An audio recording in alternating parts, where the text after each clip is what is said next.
Rock and roll. Rock and roll. Benjamín Milanesio. Hermano, muchas gracias por venir. Te acercaste el otro día a preguntar qué es lo que estaba pasando acá en la calle. Así que gracias por tu interés y tu curiosidad. Decidí invitarte. Me dijiste que estás ahora trabajando en venta de franquicias, lo cual me parece interesante. No he hablado con nadie, no tengo idea de cómo funciona. Te quiero preguntar todo por ahí. Y hablamos un poco atrás de cámara y tenés muchos intereses que también me gustaría tocar sobre política, economía, la juventud, los incentivos de la sociedad, qué es el éxito, la religión. Así que vamos a ver para qué nos da el tiempo y por dónde nos metemos, pero debería ser divertido. Empecemos por, saliste del secundario, hace poco tenés 23 años, más o menos poco. ¿Cómo fue tu camino a la salida del secundario? ¿Ya sabías lo que querías? ¿Ya tenías un entendimiento de tus intereses? ¿O cómo fue ese descubrimiento? ¿Y cómo llegamos al día de hoy a vender franquicias? Bueno, más que nada, primero que todo, muchísimas gracias por invitarme al programa, sí. Y bueno, la verdad que yo como te conté antes de que venga acá, nací en un pueblo muy chiquito, 500 habitantes, y bueno, ahí se vive mucho lo que es el parámetro del pueblo chico y se hace lo que se dice la manada, por así decirlo. Yo estuve estudiando la primaria, sufrí mucho bullying, ¿sí?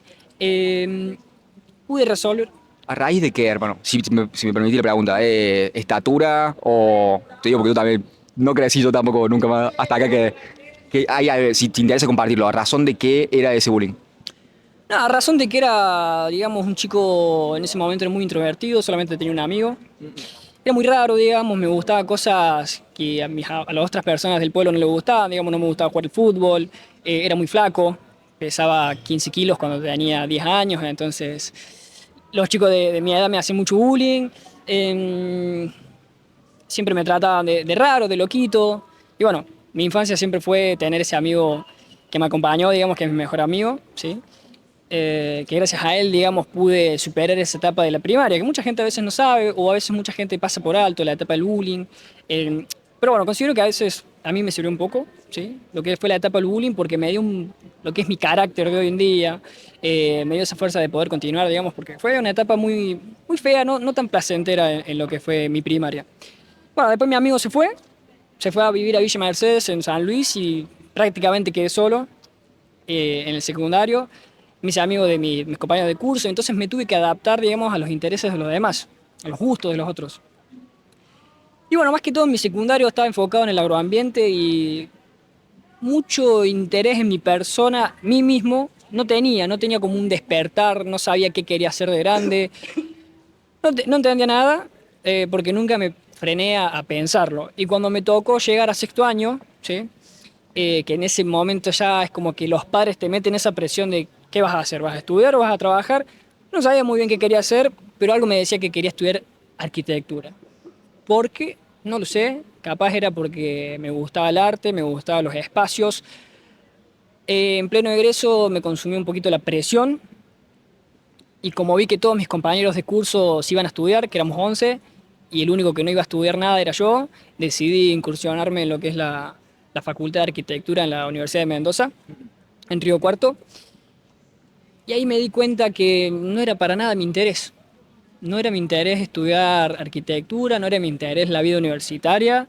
Yo siempre lo veía como algo que no me sumaba, sino que me restaba y que me atrasaba.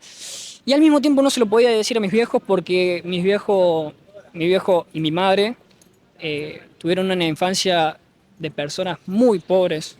Mi papá tenía que pedirle hueso para los perros a los carniceros para poder comer él y los hermanos. Entonces, por un lado lo entendía porque él no tuvo la oportunidad de ir a estudiar y mi vieja tampoco. Entonces yo, como hijo mayor, que era como que la primera vez que se va a meter en el estudio, también era la primera vez para ellos de mandar a un hijo a estudiar, es como querían que yo estudiara sí o sí. ¿Sí? Es como que lo veían más como su meta que la meta mía. Entonces yo por el afán de querer buscar la aprobación de mi papá o de querer seguir ese rumbo, digamos, ese rumbo, y también de no quedarme atrás, porque yo sentía miedo de quedarme atrás y de que todos mis compañeros se vayan a estudiar y yo quedarme en el pueblo, me fui al estudio. Me tocó pandemia, arquitectura, pandemia, un año súper difícil, no di al pie con ninguna materia, reprobé todo, les mentí a mis papás, les dije que me estaba yendo bien y en realidad no me estaba yendo bien. Me acuerdo que como era todo virtualidad, a veces agarraba una clase en YouTube, Zoom, escribía y le mostraba a mi viejo que estaba estudiando para que no me molestara. Y me la pasaba jugando jueguitos. No, fue una etapa muy estúpida de mi parte, tenía unos 18 años. Fue una etapa muy estúpida de mi parte de haberles mentido a mi viejo. Tanto por haber perdido el tiempo y haber perdido dinero, porque era una universidad privada, ¿sí? En ese momento eran unos 35.000 pesos por mes, que en ese momento era plata, estamos hablando del 2021. Y bueno, por el miedo de decir, che, no, quiero hacer otra cosa, seguí estudiando. Me di otra oportunidad más, esta vez presencial. Tuve que pagar un departamento, la carrera y mi comida. Entonces yo estaba estudiando en el segundo año, que en realidad era primero,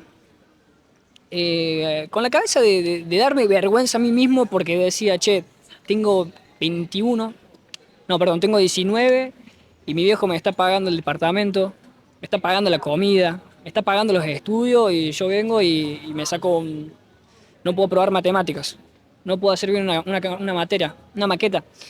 Y la verdad que me ponía súper frustrado de mí mismo. Fue una etapa en 2022, una etapa muy fea para mí mismo. Llegué a pesar 40 kilos. Me juntaba con... No hacía las cosas en la facultad porque quería hacer reír a mis compañeros, por así decirlo, mi pequeño grupo, los quería hacer reír y los quería contemplar, digamos, mantenerlos contentos.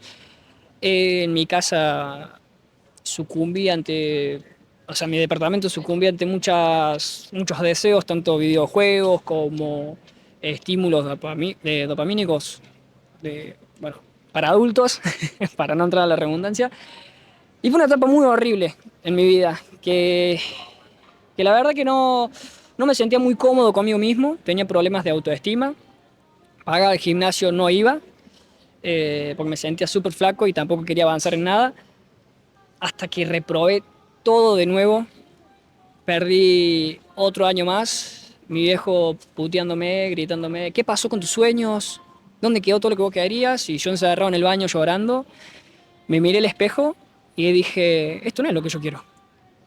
Y me acuerdo que abrí la puerta corrediza del baño y le dije, esto no es lo que yo quiero, no quiero que pagues más nada que yo no quiera, que me pagues algo que no voy a disfrutar porque te voy a hacer perder dinero vos y voy a perder tiempo yo. Prefiero trabajar de lo que sea, incursionar en lo que sea. Y al principio a mi viejo no le gustó mucho la idea. Era un poco cabeza dura mi viejo. Hasta que, bueno, viste cómo son los padres. Uno ve resultado cuando ve plata. O cuando ve que uno lo está haciendo bien. Entonces al principio me acuerdo que era todos los días estar en la computadora. Mirar videos, mirar podcasts, mirar contenido educativo. Adrián Sola Pastor, un español que hace videos de comunicación muy bueno. Fernando Miralles, Robert Kiyosaki, leer libros. Mi viejo llegaba del laburo, se cagaba de risa de los libros que leía, porque tenía Napoleón Hill, Piensa y Hágase Rico, y mi viejo leía el título y se cagaba de risa, claro, el tipo acostumbrado a hacer plata por otros lados. Me miraba a mí que leía el libro y me decía que perdía el tiempo, entonces era como que algo muy frustrante para mí también. Y teníamos una mala relación con mi viejo en ese momento, porque yo no podía seguir las expectativas que él tenía sobre mí y yo esperaba que él entendiera las expectativas que yo tenía sobre mí. Hasta que en un momento se me empezaron a dar algunas cosas, me empezaron a llamar partidos políticos porque les interesaba mi postura, y ahí todavía mi viejo todavía no me entendía. Hasta que, bueno, se mostraron los resultados y empecé a trabajar en una empresa para México. Bien, ahí te quiero preguntar sobre cómo fue ese contacto o cómo entraste a esa empresa por México, pero antes, ¿qué hace que te llamen de espacios políticos para que seas parte? ¿Cómo supieron de vos y de tus posturas políticas? Bueno, mi padre trabaja en los lácteos. Mi padre compra leche de los tambos y se lo vende a las fábricas. Tenía el contacto de un tambero, me dice, andaste a Jovita a entregarle el pago de lo que era la leche, y me dijo, a este tipo le gusta mucho la política. Fui hasta Jovita, nos pusimos a hablar, me acuerdo que estuvimos hablando como una hora y media, y automáticamente cuando llegué a mi casa me mandó un mensaje que quería que armáramos algo, ¿sí? Que hiciésemos como una agrupación para la libertad de avanza. Y ahí como que todo se me empezó a encaminar, ¿viste? Porque yo no tenía muchas creencias en mí. Venía de muchas inseguridades. y que gente más grande que yo me diga, che, vos vas por buen camino, o che, vos vas a hacer la diferencia, es como que se me empezaron a iluminar los ojitos, como quien dice. Y empecé a participar de estas agrupaciones. Llegué a hacer una conferencia al público sobre el miedo al fracaso. Hablé al frente de 120 personas. ¿Sí? Estuvo muy bueno, fue una etapa muy linda y ahí es cuando mis viejos empezaron a ver que yo tenía potencial, digamos. Aunque todavía no tenía plata, digamos, era todo por amor al arte, por así decirlo. Y ahí fue cuando me di cuenta que, si bien yo soy un chico muy emprendedor, me encanta el emprendimiento, me di cuenta que el emprendimiento hoy en día se puede llegar a tardar mucho si no se cuenta con el capital. Es cierto que se pueden armar negocios desde cero, que se pueden armar negocios con cero capital, digamos, hacer dropshipping, lo que sea que te digan en las redes, pero algo tenés que tener. Un colchón tenés que tener, y más cuando vivís en un pueblo de 500 habitantes, algo tenés que hacer. Vi que todos mis amigos ya estaban estudiando, uno ya se había recibido, entonces dije, agarro LinkedIn, me armo un currículum con la inteligencia artificial de todo lo que yo había hecho y más o menos en dónde podía encajar, y me incursioné en la búsqueda del trabajo. Vi que estaba tardando en el trabajo y dije, mejor, ¿sabes qué voy a hacer? Voy a contactar a las personas en LinkedIn y les voy a mandar un mensaje. Les mandé un mensaje, me acuerdo que eran unas 20 personas, y ahí me contacté con este señor que se llama Rubén Tanús, que era dueño de Métrica, una agencia de consultoría a otras empresas enfocada en el marketing digital y en los procesos de mentoría. Le hablé, me dijo, Benjamín, me gusta tu personalidad, me gusta lo que sos, ¿cuándo tenés horarios disponibles? Le pasé mis horarios y al otro día ya estaba teniendo una reunión, una entrevista. Y ahí fue una locura porque tenía un tipo de más de 50 años, empresario mexicano, diciéndome que yo le hacía recordar a él de niño. Y no me había pasado nunca eso. O sea, yo venía de tener muchísimas inseguridades, de no saber para dónde apuntar, no tener un norte, y que venga un tipo que para mí era lo que yo quería ser, un empresario, a decirme que yo tenía potencial y que lo hacía recordar a él de niño, como que me pareció increíble y al mismo tiempo fue un arma de doble filo para mí. Porque al venir de estar acá con mis propios pensamientos, que si bien yo estaba incursionándome en el desarrollo personal, leer libros de Brian Tracy, de todo, a que un tipo me diga eso, es como que pasé de acá a acá. Y ahí sentí el peso de las expectativas. Como que este señor y su equipo, su empresa, me dio muchos pesos, mucha expectativa, muchas responsabilidades al hombro, cuando yo en ese momento tenía 22 años. Ellos querían que yo trabajase y que incursionase Métrica en Argentina. Y yo no sabía nada. De un día para el otro, sin tener trabajo, ya estaba hablando con otros empresarios, dueños de empresas de acá de Argentina, para venderles un servicio de marketing. La verdad que fue un trabajo que me abrió muchas puertas, que me enseñó muchas cosas y estoy muy agradecido con ellos, pero también fue muy duro. Te quiero preguntar sobre eso. ¿Cómo era, o es muy difícil de meterte en la cabeza de otras personas, pero si tuvieras que, a través de tu experiencia, tener una intuición sobre cómo eras percibido? Porque por ahí hay un par de cosas dentro del mundo de las ventas. Uno es la confianza, como es increíblemente infecciosa y al mismo tiempo es una armadura de cristal. Porque una vez que una persona puede o sabe lo que estás haciendo, si es una persona más competente que vos, sobre todo cuando tenés esa diferencia de edad, muy probablemente la persona con la cual estás hablando, si llegó a un lugar al cual vos aspirás, seguramente sea más competente que vos. Habrá alguno que le pegó o es el hijo de, o más vale.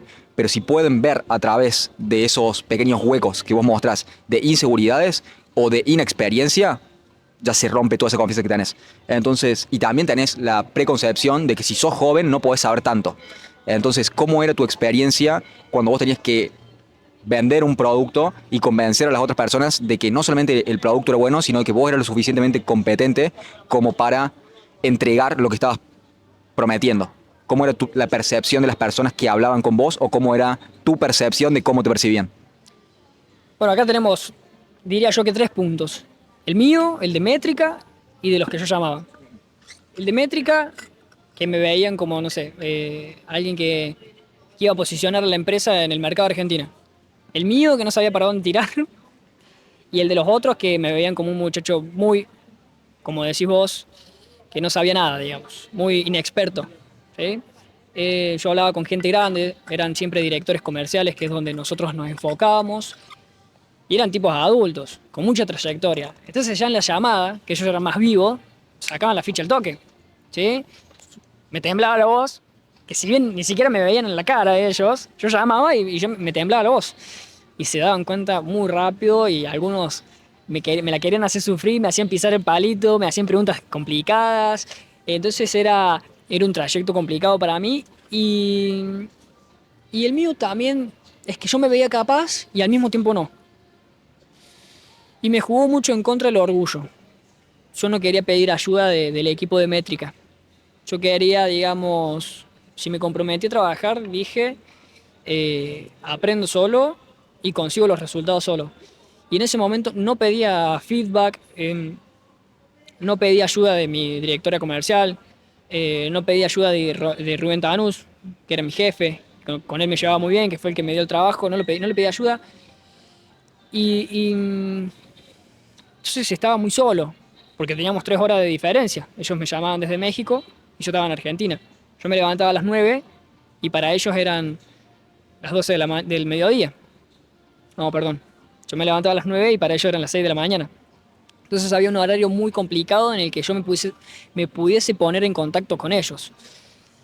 Y la verdad que el trabajo era muy duro. Yo llamaba, no sabía ni para dónde apuntar porque la empresa tenía tantos servicios que yo no sabía ni qué era, ni qué vendía. Me acuerdo que tenía SMS, eh, o sea, marketing de SMS, marketing de Wi-Fi, radares de Wi-Fi para que los locales pudiesen ver en dónde transitaba más la gente a través del Wi-Fi. Era una locura que yo no entendía nada, que si bien tenían conocimientos de negocios que yo quería haberlos tenido, me encontré con la práctica ser totalmente otra. Y era muy complicado.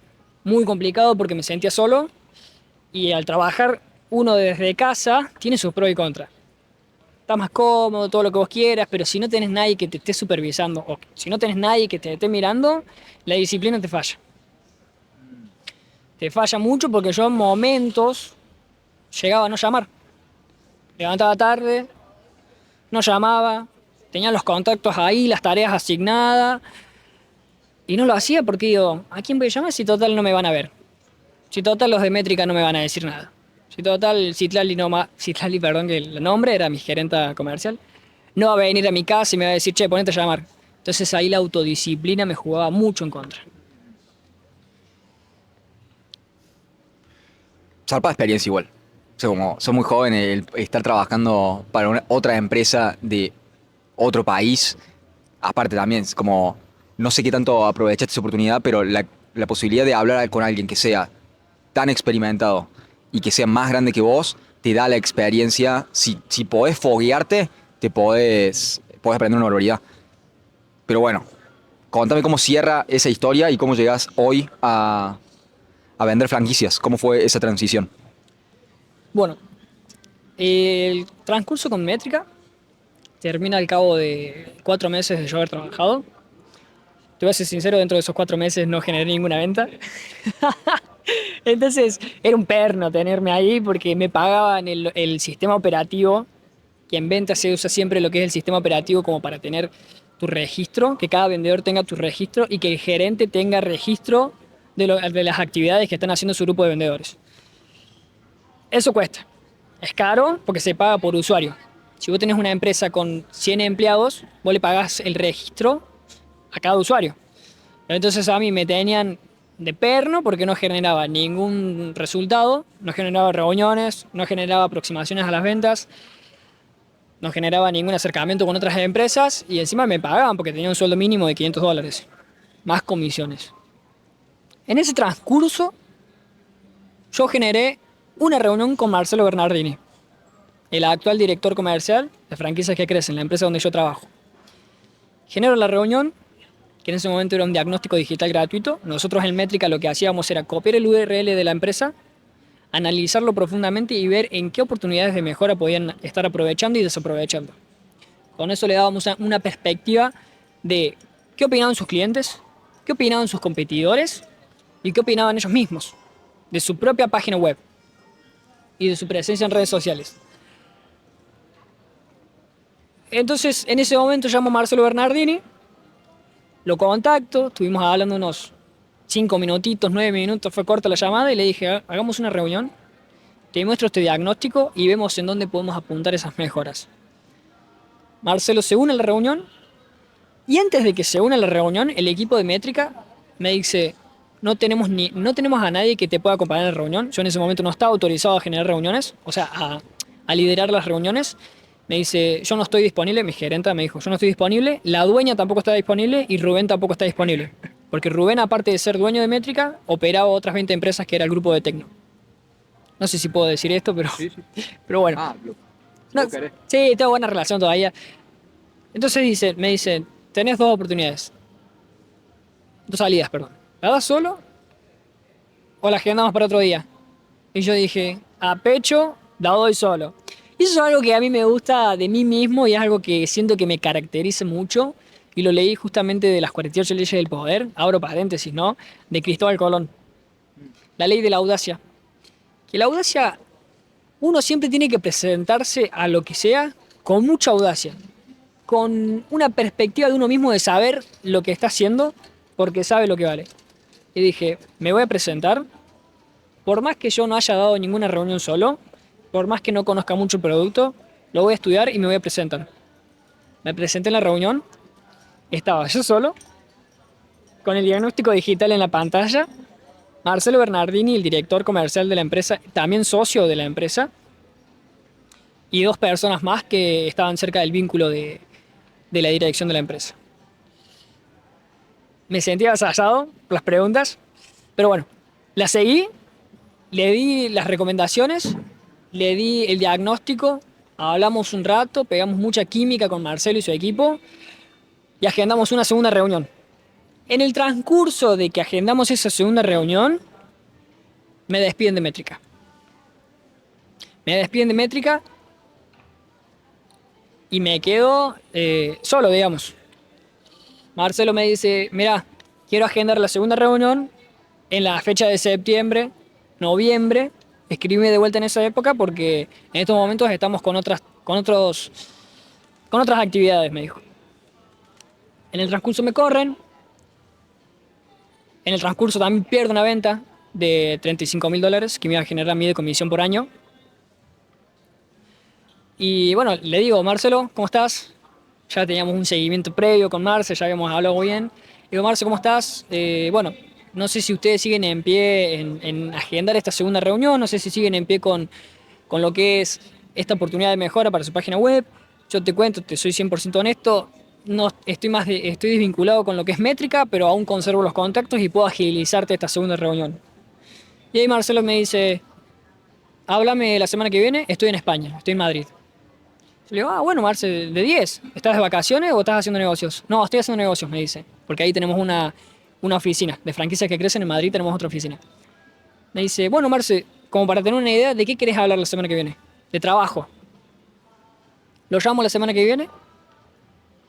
Me dice, bueno, ¿querés trabajar para mí? Y ahí comencé a trabajar en franquicias que crecen. Pasé la inducción, conocí a Florencia Burgos, mi coordinadora de Córdoba. Un saludo para ella también que me está ayudando un montón en esta etapa. ¿Sí? Es una mujer que tiene una historia de vida muy increíble, muy increíble. Y bueno, sabe muchísimas cosas, tiene un carácter en ventas muy bueno y es la que me está dando el pie a que todo esto sea posible, digamos, y a que yo pueda mejorar día a día. Conozco Florencia, conozco el equipo de inducción, paso la etapa de inducción que fueron 2 semanas y a partir de enero empecé a trabajar para franquicias que crecen. Bien, hermano, ¿de qué va tu trabajo? ¿Cuáles son tus principales actividades? ¿Y qué has aprendido? ¿Y cómo funciona el modelo de negocio? O sea, ¿cuáles son tus tareas? Pero ¿de qué va franquicias que crecen?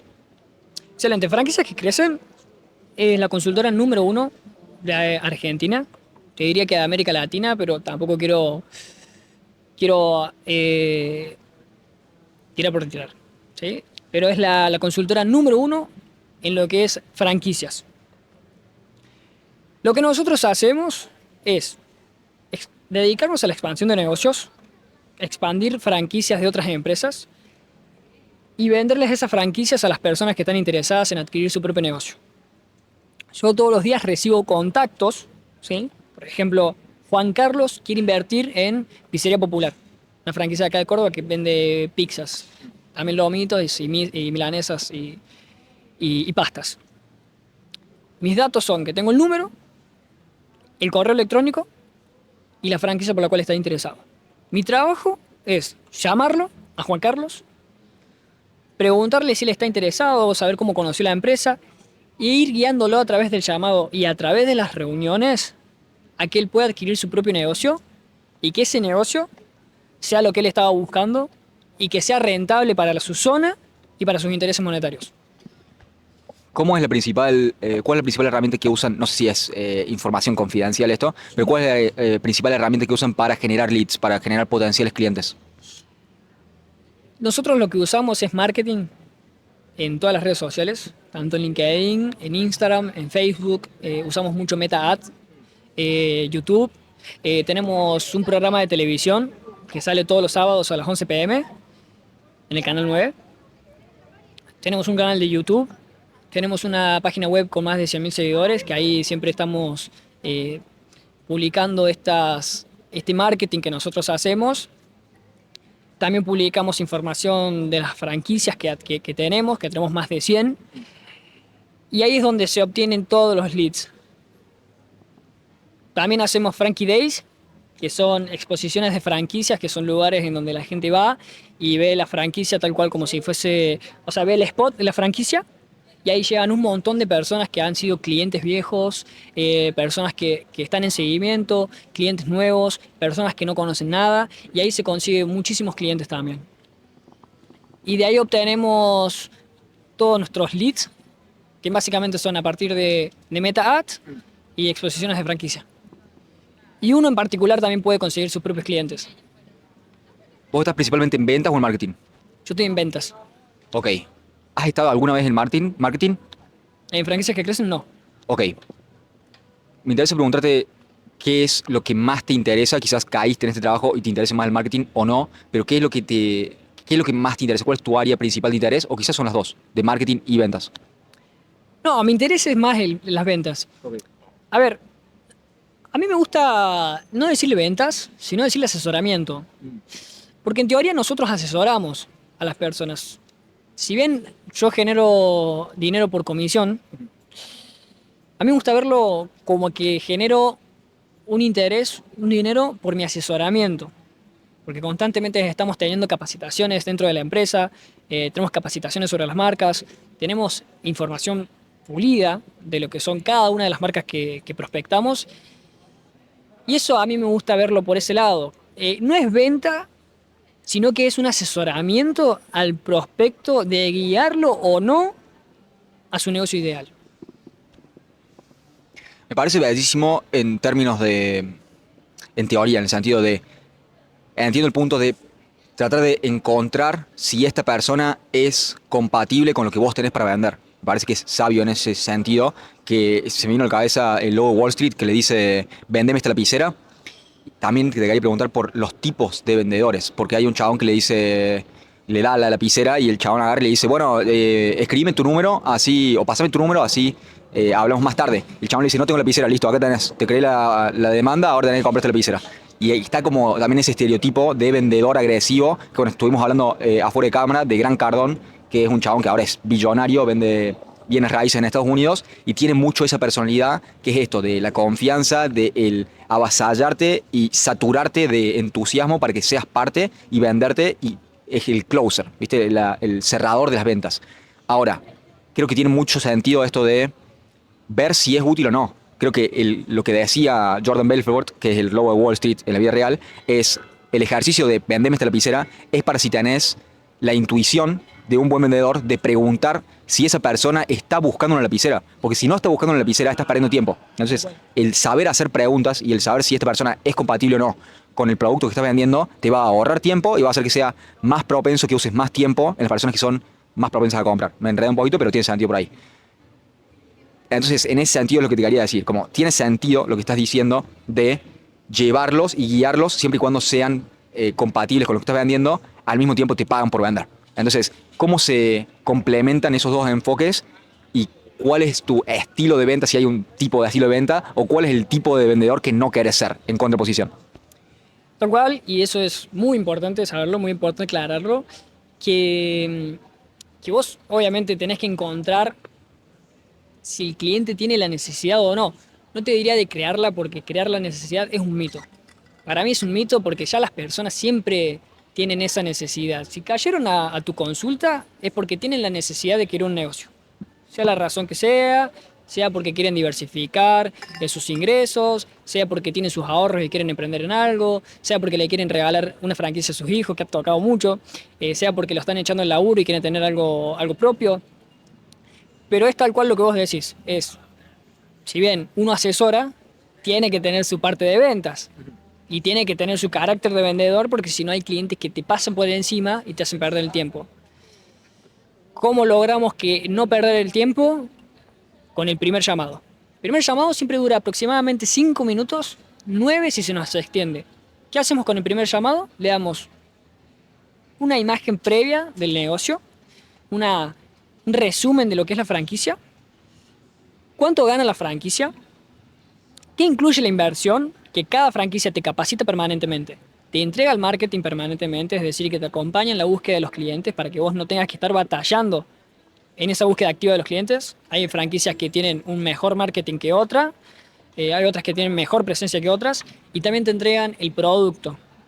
Hay algunas que te entregan el producto completamente congelado para que vos lo saques del freezer y lo metas al horno y se lo dejes a la panza del cliente, y hay otras franquicias que te entregan el producto para que vos los armes en el local. Hay franquicias de todo tipo, y algo muy importante también es que hay franquicias que te arman el local y hay otras que te entregan todo para que vos lo armes. Déjame preguntarte, Sí. me dijiste franquicias, ¿cómo se llama la empresa para la cual estás trabajando? Franquicias. ¿Qué crecen? Franquicias que crecen. ¿Ellos son los dueños y creadores o son los gestores de estas marcas y empresas? ¿Cómo funciona? ¿Son los que crean las franquicias o son los que hacen la gestión, el conseguir nuevos clientes, el hacer la transición del know-how? ¿Cómo funciona y cuál es el rol de franquicias que crecen? Bien. Nosotros en Franquicias que Crecen tenemos dos negocios. Vendemos las franquicias ya funcionando, que a veces las marcas ya tienen un crecimiento y hacen solos esa gestión del know-how, del estado de resultado, del modelo replicable, ¿sí? Del modelo expansible. Nosotros lo que hacemos es contactamos a esta empresa que tiene todo esto y nos convertimos en gestores. Franquicias que crecen, cobra una comisión por cada venta realizada de esa empresa.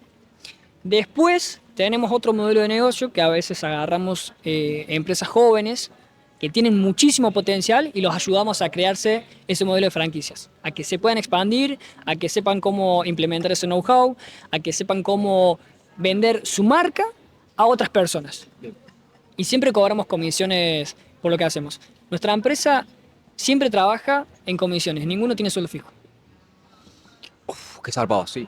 Y algo para que me olvide, o sea, que quedó al hueco, una vez que vos le decís qué incluye la inversión, pasás a nombrar el valor de la franquicia, que pueden rondar entre los $18.000, como lo que es Rústica, que es una empresa de revestimiento para paredes y también revestimiento para el piso de las piletas, hasta lo que es un Mostaza, hamburguesería Mostaza, que vale $750.000.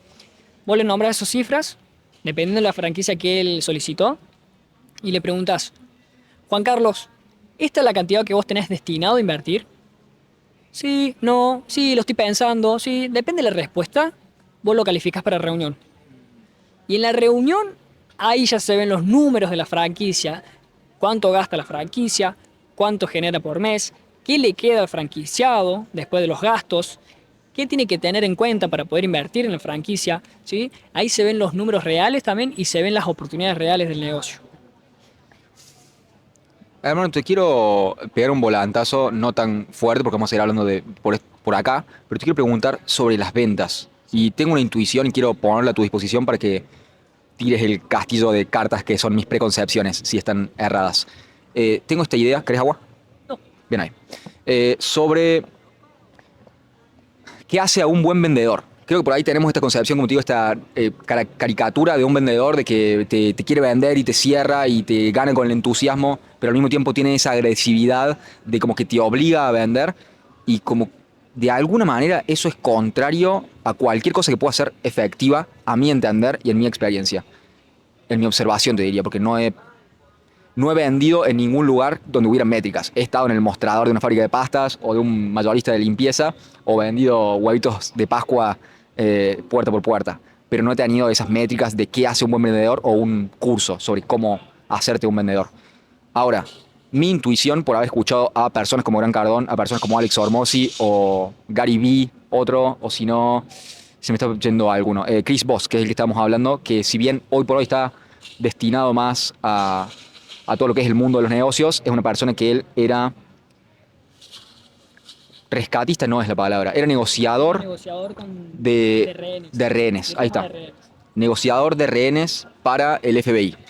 Y este chabón me cambió un montón la cabeza sobre cómo pensar sobre las negociaciones y sobre las ventas.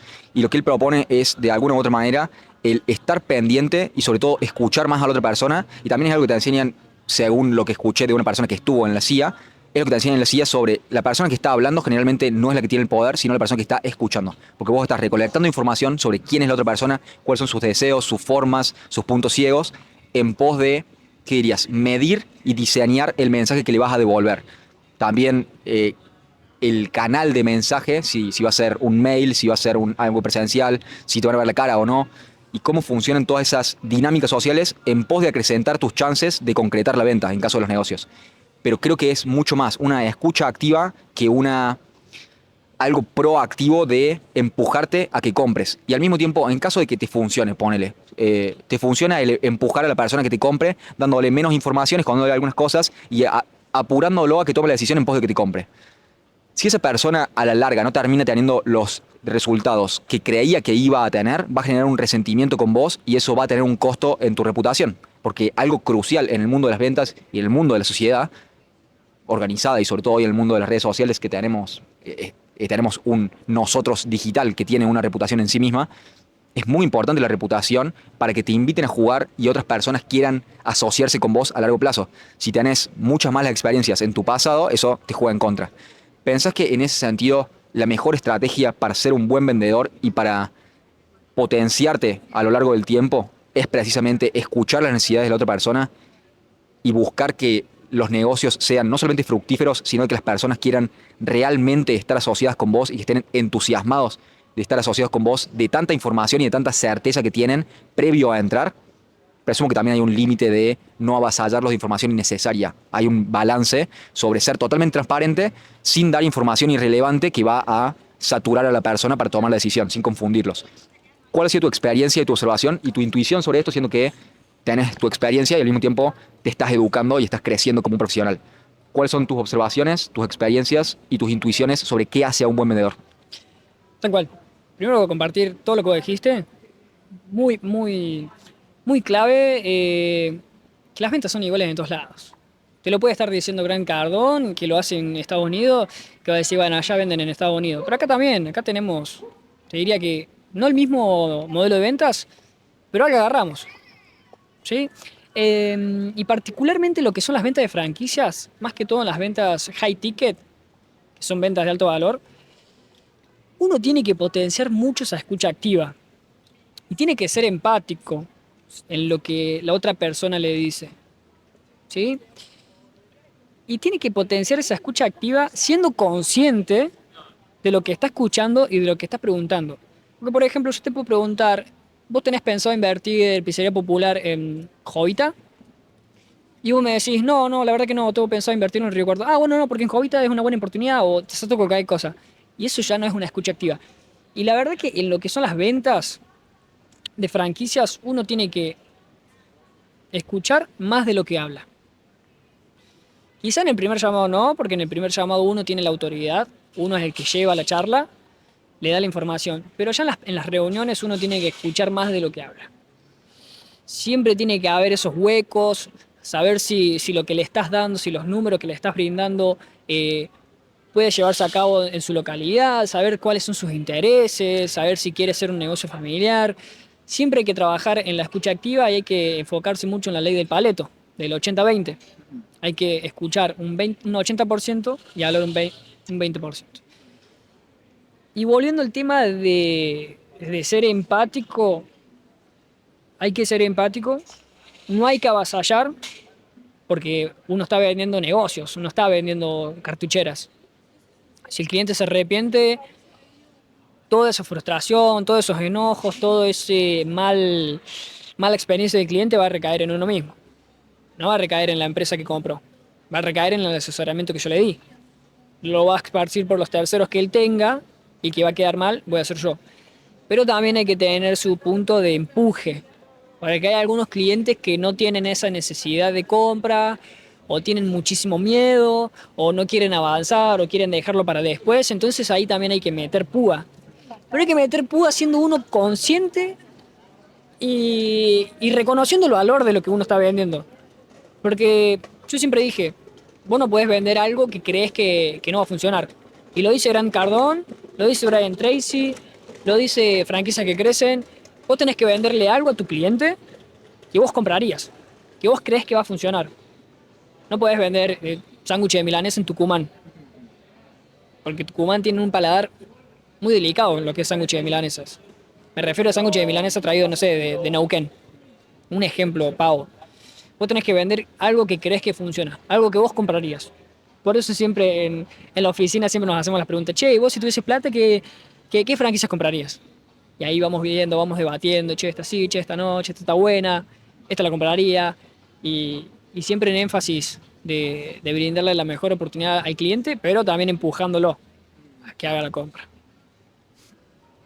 Estaba pensando sobre la importancia que tiene no solamente el guión que hagas en cada etapa de la venta, sino precisamente tener el blueprint o un mapa de cómo concretar la venta, de cómo empujar hacia el próximo paso. Eh, Creo que tengo muy pocos mentores y poca memoria sobre lo que aprendí de esos mentores, que no me ha quedado todo, en términos de negociaciones y ventas, que es algo de mi interés realmente. Sobre todo, me quedó mucho algunas cosas, algunas mejor agarradas que otras, de Chris Voss, que es este negociador de rehenes para el FBI y que ahora está en el mundo de los negocios. Esto de la empatía, que no significa estar de acuerdo con la persona, sino hacer que la persona sepa que vos entendés su posición. También, volviendo al punto de el valor, hay un par de cosas en juego. Está el valor de lo que estás vendiendo, de la gran oferta que estás proponiendo, que es meterte a comprar una franquicia, y al mismo tiempo está el valor de tu tiempo y de tu asesoría. Entonces, si ves que la persona no tiene suficiente decisión para seguir adelante con esa venta, está usando tu tiempo, tu valioso tiempo, en algo que vos podrías estar usando en otro lado. Entonces, hay algo que de hecho estoy en un proceso ahora mismo en el cual estoy recuestionando sobre cómo mandar ese mensaje, que es un mensaje que propone Chris Voss cuando las negociaciones se están enturbieciendo y no yendo para adelante, no moviéndose para adelante, que es un mensaje de, che, ¿te rendiste en moverte hacia adelante con esta propuesta? Y eso es todo. Y ver cuál es la respuesta del otro lado, si sigue habiendo interés o no, para saber si vamos para adelante o si no seguimos perdiendo tiempo y nos deseamos lo mejor y vamos para cualquiera para su lado. ¿Cuál pensás que es la utilidad sobre tener bien fijo y establecido, sobre todo para el área de ventas, sobre este proceso de concretamiento de las ventas? Mira, siempre hay que tener un norte. Con cada prospecto que te atiende la llamada, siempre hay que tener un norte, siempre hay que tener una tarea siguiente, y siempre hay que tener esa incomodidad de llamar al cliente, ¿sí? O de volverse a contactar con el cliente. Porque es como decís vos, si vos llamás a un cliente y no tenés un norte o no definís vos mismo cuándo querés vender esa franquicia o lo que estés vendiendo, no vamos a hablar de cualquier cosa, porque el cliente tampoco lo tiene, estás perdiendo tiempo. Estás perdiendo tiempo en una operación que quizá te va a llevar 3, 4, 5 meses o capaz que va a quedar en la nada. Y vos decís, le hice un seguimiento de 6 meses para que no llegara a nada, perdí muchísimo tiempo. Y para agilizar siempre esos cierres, lo que nosotros hacemos en franquicias que crecen es hacer una carta de compromiso, una carta de intención. Es una reserva que vos pagás un porcentaje mínimo de la franquicia, ejemplo, qué sé yo, $2.000, por ejemplo, una franquicia, y eso ya lo como que le genera una especie de compromiso al prospecto. Ya le genera una especie de compromiso, de que tiene que seguir avanzando con los comités de bienvenida, que tiene que conocer al dueño de la empresa, porque los negocios de franquicia son interpersonales, ¿sí? Vos no sos socio del dueño, ni el dueño es socio de vos. Vos crecés en conjunto de lo que crece el dueño de la franquicia. Entonces vos ya con la carta de intención lo pones en un compromiso a ese cliente, ya como que defiende su propio negocio, porque dice, che, mirá, ya metí plata en esto, no sabes el negocio que voy a meter, ya empieza a hablar con otras personas, ya empiezan a hablar con los amigos, ya empiezan a hablar con la mujer, si es que tiene, con la pareja, con el marido, con lo que sea, y ya se meten en ese compromiso de visualizarse ellos mismos adquiriendo el negocio. Y eso ya te facilita a la firma del contrato, que la firma de contrato es cuando ya la venta se cerró y ya se llevó a cabo. Pero la firma de la reserva es lo que te ayuda a cerrar esa venta. Ok. Hermano, quiero pegar un volantazo. Sí, por favor. Sí. ¿Para qué se hace la firma de reserva? Para que el cliente pueda leer el contrato, pueda conocer al franquiciado, al franquiciante, pueda empezar a buscar en la búsqueda activa del local, en conjunto con nosotros, franquicias que crecen, y pueda ya protegerse de ese contrato, digamos.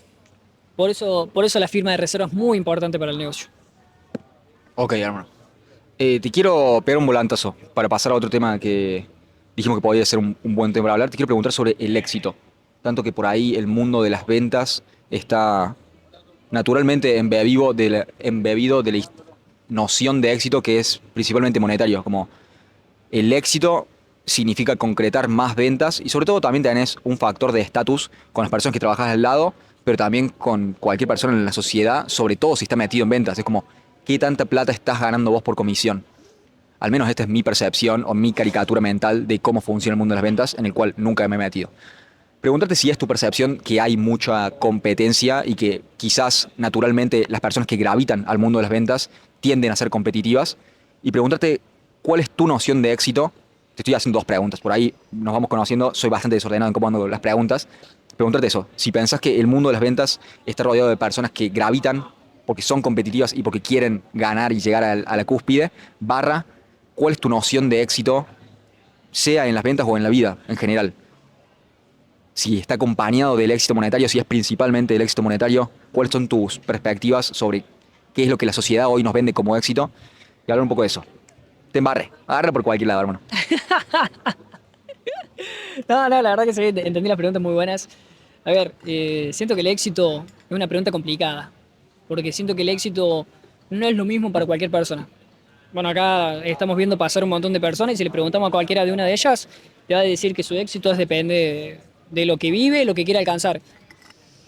Y no por eso hay que estar juzgando. Yo he visto en redes sociales, también metiendo el paso, que mucha gente critica el éxito de otras personas. O como que hay que tener un punto fijo para todos. Los gurús de TikTok te dirán que no hay que estudiar, que eso es para fracasados. Los que estudian te dicen que hay que estudiar porque los que no estudian son fracasados. O sea, así. Yo siempre digo que el éxito, independientemente de lo que uno quiera, es a donde hay que ir. El éxito lo desea uno solo y es donde se siente seguro y donde se siente feliz. Para mí eso es el éxito. El éxito tuyo no va a ser el mismo que mi éxito. Y volviendo al tema monetario, entre vendedores, obviamente, uno siempre quiere tener todas las comisiones de venta que pueda.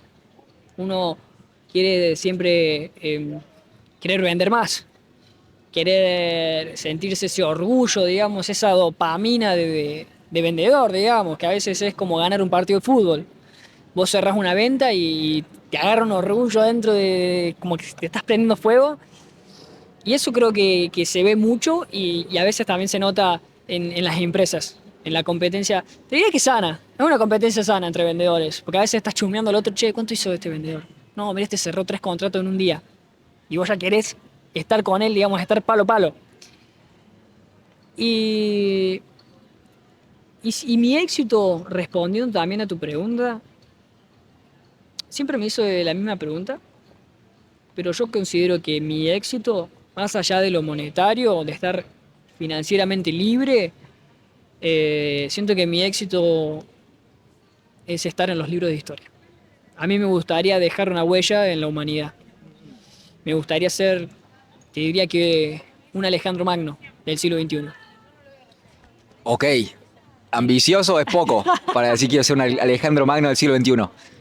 ¿Está enfocado a algo en particular? Porque pasa que si lo pensamos en crudo, Alejandro Magno es poder, conquista de tierras y si vas a los libros de historia, es impresionante, hermano, como celebro el punto que creo que va de la mano con lo que acabas de decir y me parece que hay coherencia en lo que vos pensás que es el éxito.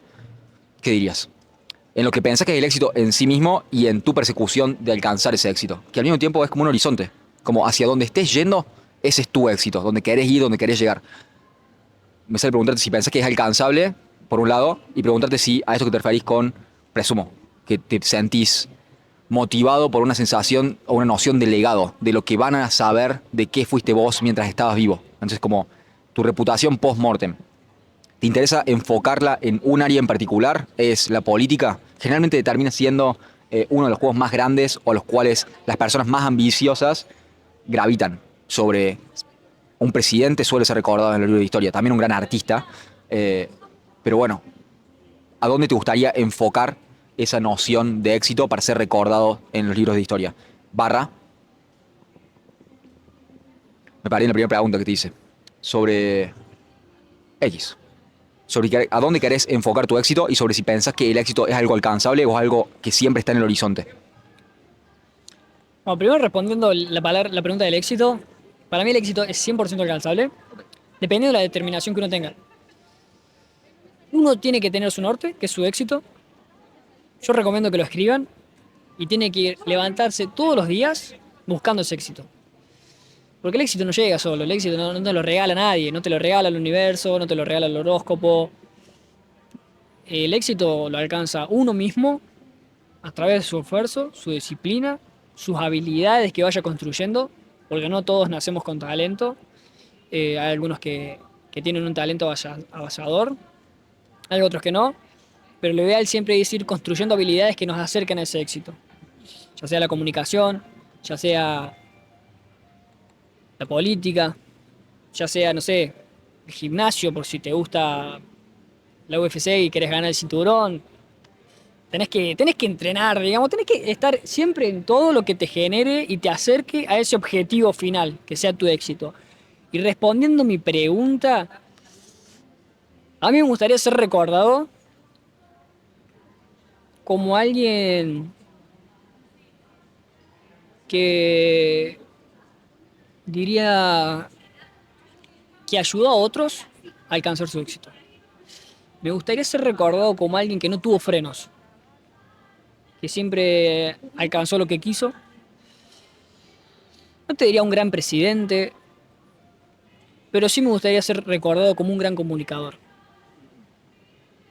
Ok, se me vino a la cabeza Lord Voldemort. Harry Potter, la primera. Viste que va a buscar la varita. ¿La primera o la segunda? La primera, creo. Va a buscar ¿Viste Harry Potter? No.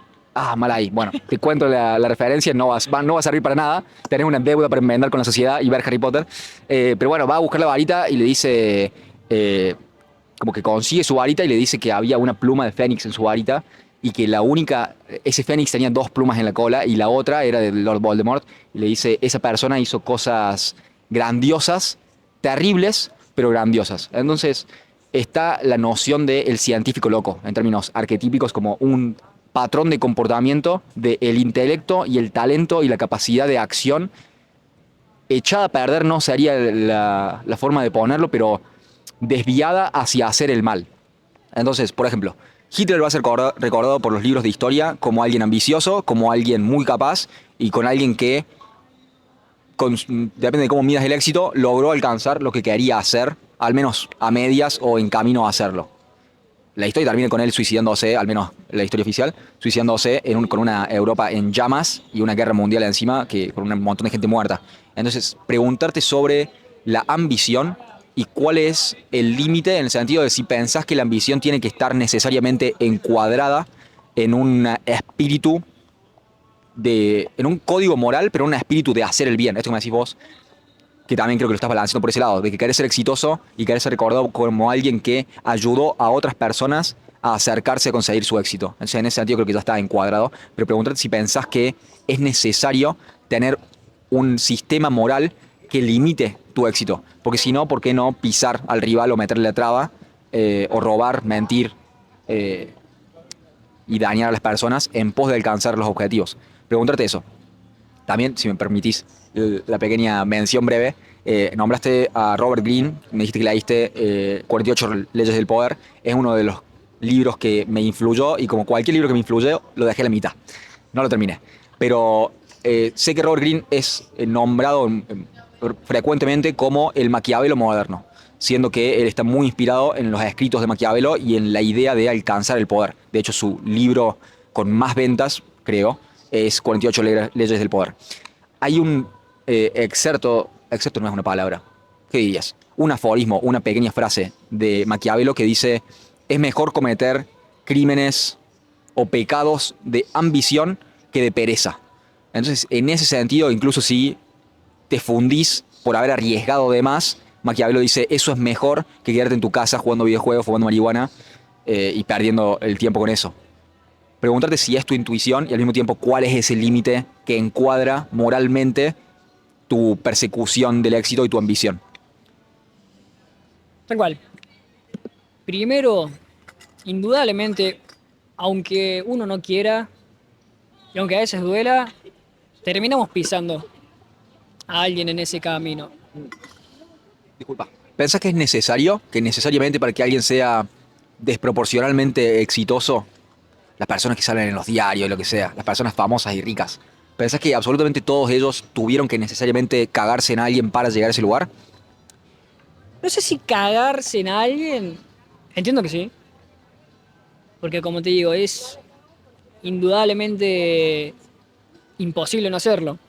Acá al frente tenemos un restaurante y seguramente este restaurante esté pisando el restaurante que está en la esquina.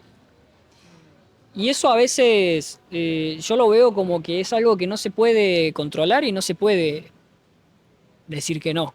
Aunque no siquiera, porque a veces, qué sé yo, uno no quiere hacerlo, pero indudablemente se hace. Déjame preguntarte, hermano. Sí. Creo que hay dos concepciones, dos formas de verlo en cuanto a esto. Están las personas que piensan que el sol sale para todos y que la torta se agranda y cada uno puede tener un poquito de esa torta, y que justamente nos podemos hacer ricos todos y ningún éxito de una persona es el causante del fracaso de otra persona. Ahora, el mundo existe, las limitaciones existen. Quizás si tenés una hamburguesería, y estás convirtiendo con una hamburguesería que es más exitosa que vos, quizás el mercado o la demanda de hamburguesas tiene una limitación. Pero el hecho de que otra hamburguesería le esté yendo bien no es, a mi entender, y quiero preguntarte si es tu intuición o no, no es causante directo de que a vos no te vaya bien. Es simplemente que vos no sos tan bueno como el del lado, o que quizás está en un mal negocio y serías mejor en otro, o tenés que pivotear. ¿Cómo es tu intuición sobre esto? ¿La torta ya está fijada y cualquier persona que quiera meterse está cortándole de alguien que quiere meterse a esa torta, o tiene que robarle a otra persona para darse a sí mismo? ¿O la torta va creciendo, cada uno puede ser exitoso si hace algo bien y el sol sale para todos y todos podemos ser ricos? ¿Cómo la ves? A ver, yo opino que el sol sale para todos, pero hay algunos que son más vivos que otros. Y hay algunos que aprovechan más esa luz solar. En tal caso, ¿pensás que las personas que no están aprovechando la luz solar o que no están aprovechando las oportunidades para hacerse ricos son los responsables de su destino, o es culpa de los exitosos que las personas que no son exitosas no lo sean?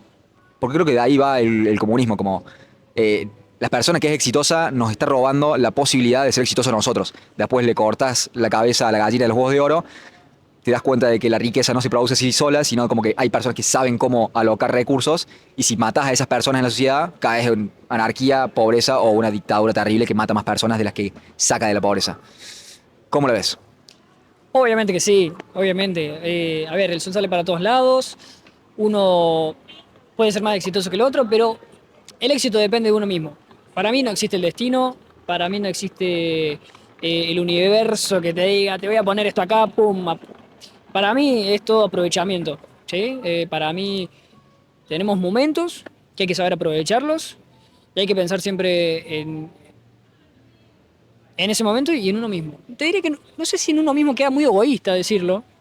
A ver, pero el éxito es para todos y si uno no puede ser exitoso, es culpa de uno mismo. Si estás pifiando en algo, hay que sacrificar la gallina, digamos. Para mí no existe la culpa de la otra persona en tu éxito. Puedes correr una maratón, no estamos yendo de cualquier ejemplo que te estoy dando, puedes correr una maratón, a lo mejor no quedaste primero y no puedes culpar al que salió primero por correr más rápido que vos. Para mí depende 100% de uno mismo, tanto si lo alcanza o no lo alcanza. Sí, no, déjame traerte una objeción a colación. Creo que justamente en este ejemplo de la maratón tenés limitaciones biológicas, entonces quizás vos podés ser el 100% de lo que vos podés ser y ese es tu límite. Entonces quizás tu 100% o tu número uno sea ser número 13, porque simplemente no tenés las condiciones físicas para alcanzar eso. Por ejemplo, si yo hoy entrenara 12 horas del día, todo mi día despierto fuera de cocinar, comer, en básquet es muy improbable que sea mejor que Michael Jordan. También porque él empezó antes, lo que sea, está lleno de ventaja Michael Jordan. Pero bueno, creo que eso, tenés limitaciones biológicas en que quizás no puedas ser tan exitoso como otra persona por simplemente el talento o también volviendo al punto que creo que son las dos. Es una intuición que por ahí las personas caen de un lado o del otro. Está esta idea de el esfuerzo que vos le pongas y que por ahí hay personas que dicen, no, bueno, el chabón este es talentoso. Sí, quizás también trabaja el triple que vos, o el cuádruple, o 10 veces más. Simplemente no lo medimos o no sabemos ver que existen ese tipo de personas y que también por eso es que tienen el éxito desproporcionado que tienen. Al mismo tiempo, hay una tendencia natural de que simplemente no podés alcanzar si no te dan o la capacidad cognitiva, el coeficiente intelectual, o la ética de trabajo, o simplemente el interés. Yo soy bueno medianamente o simplemente tengo un interés por hablar, ¿sí? Sí. Esto me llena el sentido de vida.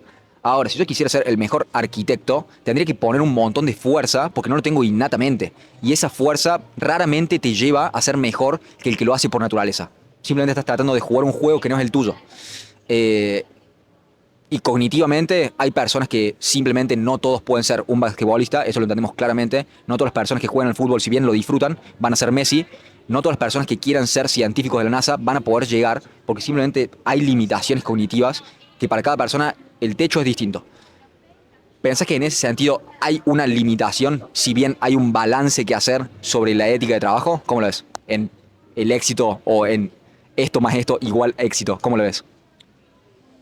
O sea, vos me estás preguntando si en los trabajos hay que ver una ética de capacidades por cada individuo. Sí, déjame ver si puedo hacer una pregunta coherente, boludo, y te sigo dejando de perder, que la estoy cagando yo. Preguntarte... No fui a la universidad, hermano, creo que eso se nota. No soy periodista. Te quiero preguntar sobre tu intuición o ponerte a disposición quizás mi intuición sobre cómo es el éxito y preguntarte si es algo con lo que estás de acuerdo o lo que no. A mi entender, esto que dijiste vos sobre no hay nada que limite tu capacidad de acción, creo que hay un punto en el cual es correcto y hay un punto en el cual es incorrecto. Porque vos podés decir, no existe el destino, al mismo tiempo naciste con la altura que naciste con la situación y la historia que te tocó vivir. Entonces, eso no lo controlaste del todo vos. Podés controlar cómo reaccionás a lo que te tira el mundo, el universo, Dios, el destino, pero no lo que pasa fuera de tu rango de acción. Creo que los estoicos hablan mucho de esto, de preocuparte únicamente con lo que tenés a tu alcance. No tenés idea si mañana cae una bomba nuclear o no, y eso, si cae una bomba nuclear cerca de tu casa, va a romper tus chances de éxito. Para poner un ejemplo absurdo. No tenés noción sobre si va a pasar o no, ni tenés ninguna incidencia en que pase o no. Pero sí podés saber o podés accionar sobre prevenirlo, estar preparado o no, y cómo accionar una vez que pasa, si salís vivo. Entonces, ese es el punto que quiero tirar. Si pensás que el éxito o la vida va un poco de parte de lo que hagas de la vida, y quizás hay personas que no lo quieren tener en cuenta, y hay un poco que viene de parte de lo sociocultural, de las limitaciones del tiempo en el cual naciste. Si hubieras nacido en 1920, no pensarías igual que naciendo en el siglo XXI. Entonces, ¿pensás que es una mezcla y un balance entre ambas cosas? Lo que tenés a tu alcance y tu poder de acción, y lo que simplemente es incontrolable. ¿Cómo lo ves? Por supuesto.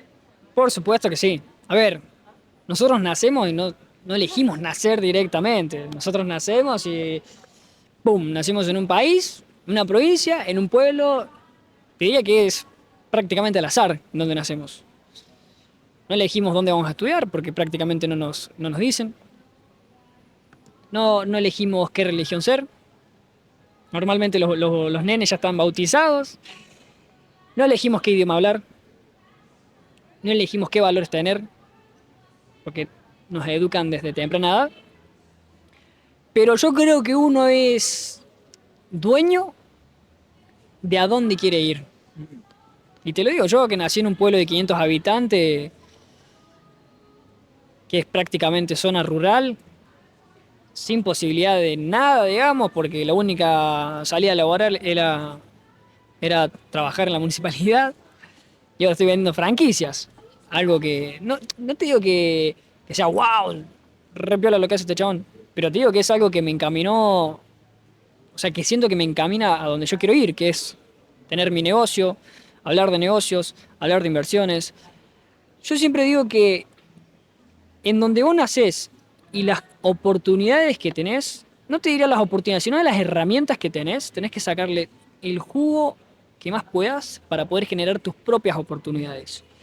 Y ahí entra lo que vos dijiste, que no tenemos en cuenta dónde nacemos, pero sí tenemos en cuenta qué queremos ser. Te quiero preguntar sobre si pensás que esto también se puede ver reflejado en el, ¿cuál es la palabra? El continuo político de izquierda a derecha, ¿sí? Por ahí es mi intuición de que, o mi observación, de que la derecha tiene este mensaje de responsabilidad personal, de vos te tenés que encargar, ser responsable, la idea y la noción del deber, generalmente las Fuerzas Armadas y las personas que tienen un temperamento o una estructura de personalidad más conservadora tienden a votar la derecha o sentirse más identificados o entender la realidad simplemente a través de estos lentes de cada persona puede hacer lo mejor que tiene al alcance con lo que tiene. Y al mismo tiempo está la noción de la izquierda que te trae a colación toda esta idea del destino, o esta idea de no todos nacieron con los privilegios que vos tuviste. Entonces tenemos que garantizar una base mínima para que todos estén igualados dentro de lo que se pueda, para tener un punto de partida que les dé la chance de desarrollarse en la vida. También la compasión, la misericordia, a mi entender todos esos mensajes suelen estar más presentes en la izquierda, por eso se los ve como esta idea, no sé si es de Ronald Reagan, que dice que, capaz que lo estoy mencionando mal, pero la frase va algo así como que si sos joven y no sos de izquierda no tenés corazón, y si sos adulto y no sos de derecha no tenés cerebro. Es un poco despectiva para las personas que son de izquierda y adultos, pero el punto es este. Uno de los dos lados del espectro tiene más el mensaje de la misericordia, del entendimiento, de la inclusividad, y los otros, la parte del deber, y por ahí a la derecha se la ve como desalmados, justamente esto de cómo es que le estás cortando los beneficios a los jubilados, a los doctores, el Garrahan, la universidad gratuita. Entonces, uno pide más los derechos y las bases para la sociedad, y los otros tienen más la idea de, o la concepción de responsabilidad personal, de que si vos no sos exitoso es solamente por vos, y los otros te dicen, che, las condiciones para que esto se dé no están dadas para igualarlos. Tirarte esa idea, preguntarte cómo te suena, si es algo con lo cual estás de acuerdo o si no estás de acuerdo, y preguntarte si pensás que esa es también un poco la raíz de la polarización que estamos viviendo, añadido en las redes sociales. Preguntarte tu intuición sobre si pensás que hoy sigue siendo así, si estás de acuerdo con esta idea que te acabo de proponer sobre los caracteres temperamentales de la gente que está a la derecha y la gente que está a la izquierda, y también si pensás que la raíz de la polarización es que no nos entendemos y no podemos ver a través del el lente del otro lado. ¿Cómo lo ves? Excelente planteamiento. Opino lo mismo que vos. Siento que la derecha es más... ¿cómo se dice? Directa, por así decirlo. Sí. Y la izquierda es más emocional, por así decirlo.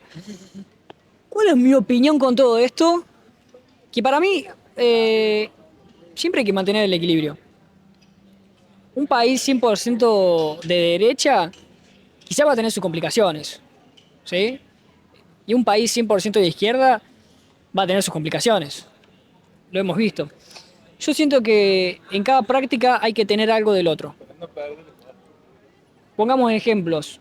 Vos como derecha, que decís, no, el éxito depende de cada uno. A lo mejor tenés una persona completamente lisiada y no querés ayudarlo, no querés mirarlo, no querés... Haces la vista gorda, digamos, y eso te juega en contra, digamos, porque no estás ayudando a una persona que claramente lo necesita. Y si vamos al caso de la izquierda, bueno, lo mismo con las universidades públicas. Tenemos chicos que arrancan a estudiar desde los 18 y hoy tienen 29 y siguen en la misma carrera. Entonces siento que a veces se pierden recursos, ¿sí? Por ser completamente totalitarios en una facción. A veces siento que que la izquierda no puede ser 100% de izquierda y la derecha no puede ser 100% de derecha. Cada cosa tiene su pro y su contra. Bien. Siento que hay que mantener ese equilibrio en cada bando. Te quiero preguntar dos cosas. Sí. Uno, tengo esta idea de que las personas que no tienen ideas mixtas simplemente no son personas. Son títeres que le están tirando los hilos, fuerzas más poderosas que ellos que no entienden y están siendo usados como carne de cañón sin ningún tipo de cuestionamiento sobre la realidad. Y creo que también es simple estar de un lado porque te da la comunidad, te da un enemigo claro, entonces hay mucha gente, sobre todo joven, que está siendo manipulada para decir, no, bueno, claramente es por acá y tengo que decir que sí a todo lo que me dice el partido que es más cercano a mis ideas, que ni siquiera son tus ideas. Nadie tiene ideas propias, sino ideas que repiten de alguien que las dijo antes, simplemente creen tener ideas propias. Es muy difícil pensar y ser un pensador crítico es extremadamente difícil. Creo que la mayoría de las personas que no tienen ideas de los dos lados simplemente no son personas, sino que son títeres políticos en ese sentido. Y lo otro que te quiero preguntar, no tiene una pregunta eso, esa es una observación, preguntarte si estás de acuerdo o no, y la pregunta es si pensás que las redes sociales están exacerbando esa división, porque si entendemos las redes sociales como el algoritmo te da lo que más atención, lo que más probable es que llame tu atención, se ven exacerbadas las voces de los extremistas de cada lado. Entonces pensás que todos los de derecha son así, porque te venden esa caricatura, te hacen estar de acuerdo, te dicen con lo que estás de acuerdo y también una caricatura de qué es lo que está pasando del otro lado, que es totalmente ridícula. Sacás de contexto y no hay diálogo en el medio. Preguntarte esas dos cosas. Si pensás que las personas que no tienen opiniones de los dos lados simplemente están siendo usadas o no tienen un pensamiento crítico, si pensás que estamos polarizándonos por las redes sociales porque no estamos hablando y porque no estamos mostrando únicamente lo que queremos ver. ¿Qué pensamientos se te vienen sobre esta idea? Primero que nada, compartir 100% lo que vos estás diciendo. Siento que las personas que no tienen una idea propia, no sé si te diría que no son personas, sino que te diría que están opinando por opinar. O sea, están hablando por lo que alguien les habló antes.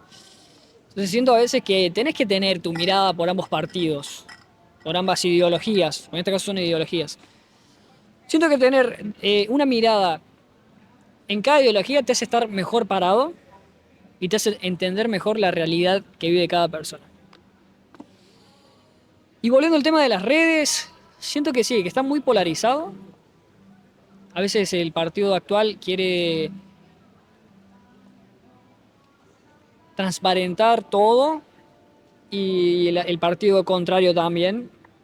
Y siento que se genera mucho eso de que dijiste vos, de los enemigos de cada partido.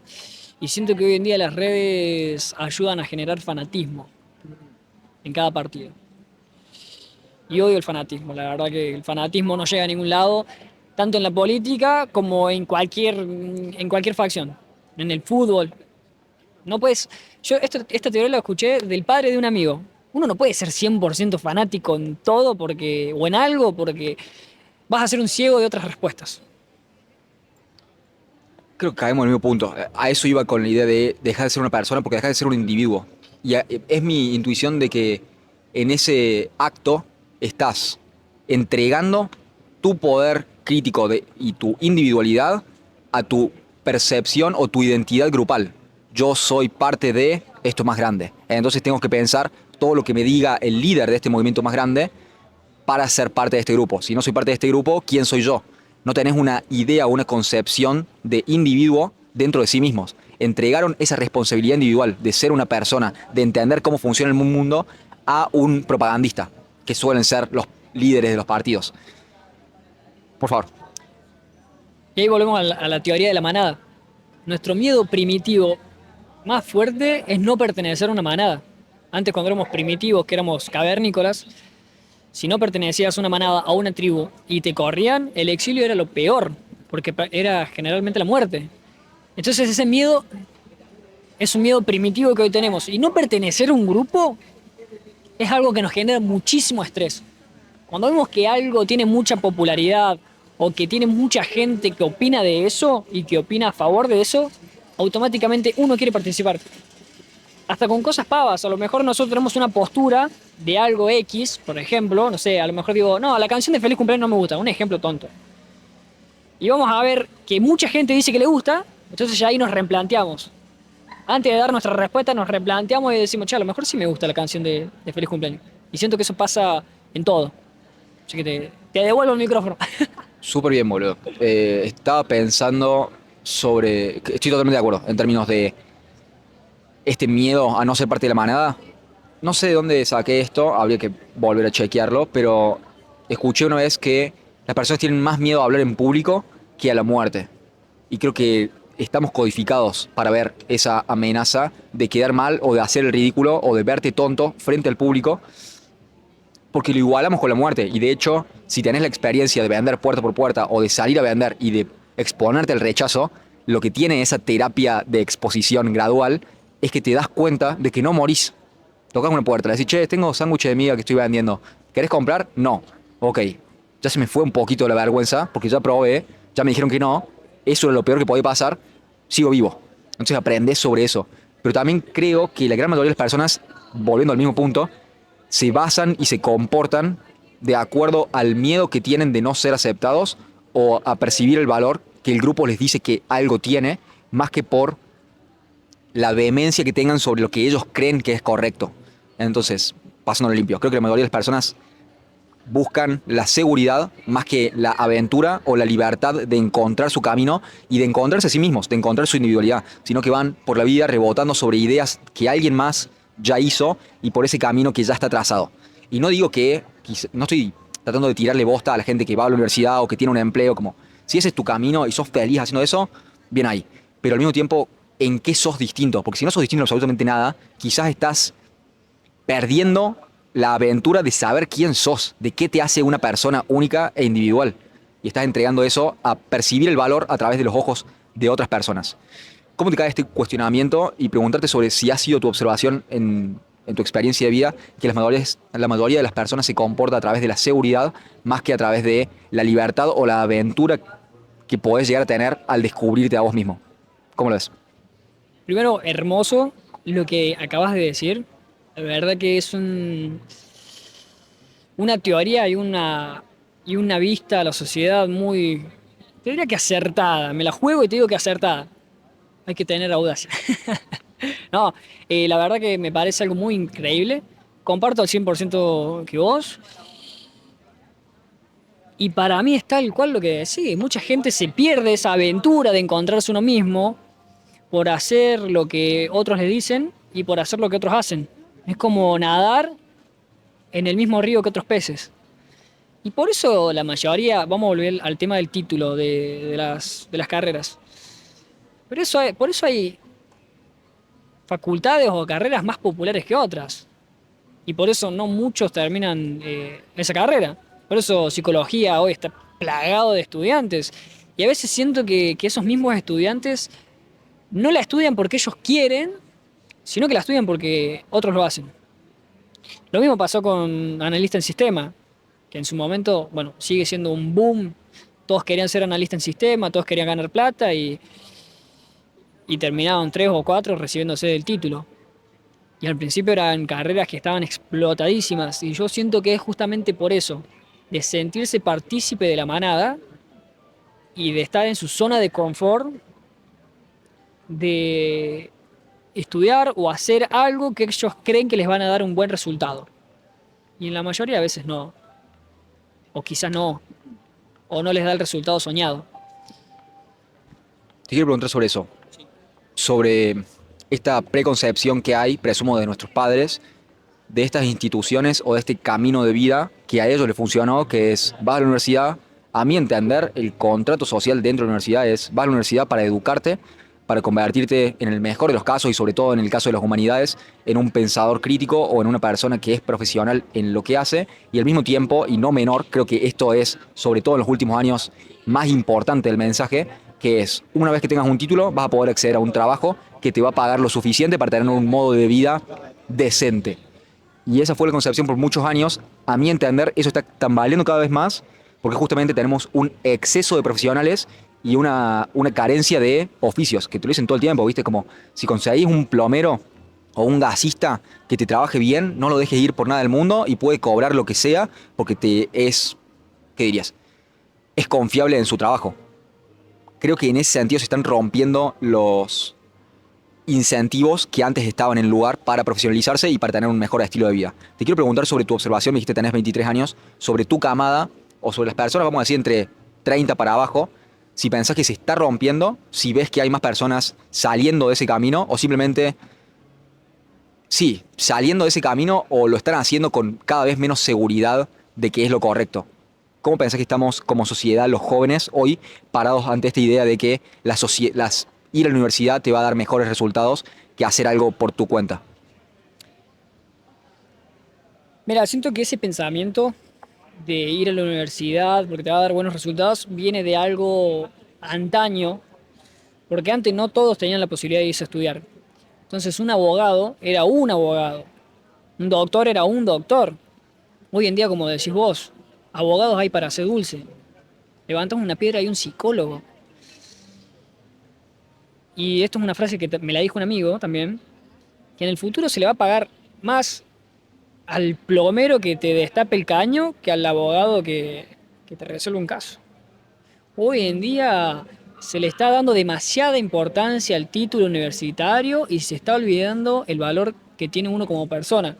Siento que mi generación le dedica demasiado énfasis y demasiadas expectativas al título y se olvidan de sus habilidades secundarias.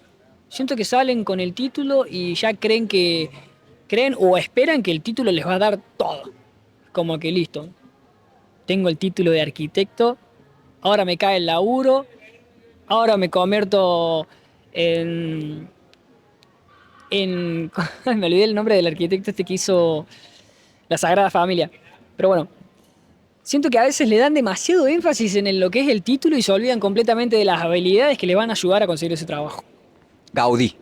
Disculpa, boludo. Me trabé mentalmente, estaba por decir Picasso y dije, no, qué hijo de puta, lo tengo que empezar a buscar. Así que lo empecé a buscar, disculpa. Eso que hice la biografía de Gaudí en la arquitectura, hice la biografía y me re olvidé. Zaha Hadid iba a decir también, otra muchacha. Pero bueno, siento eso, que mi generación le da demasiada importancia al título y se olvidan de uno mismo. Se olvidan de las habilidades que pueden aprender de manera secundaria y a veces se olvidan de seguir aprendiendo.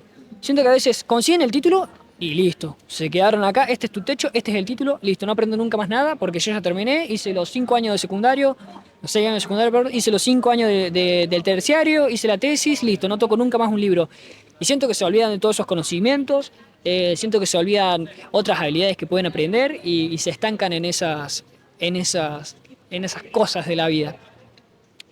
Y para mí hoy muy poca gente se está animando a hacer algo distinto.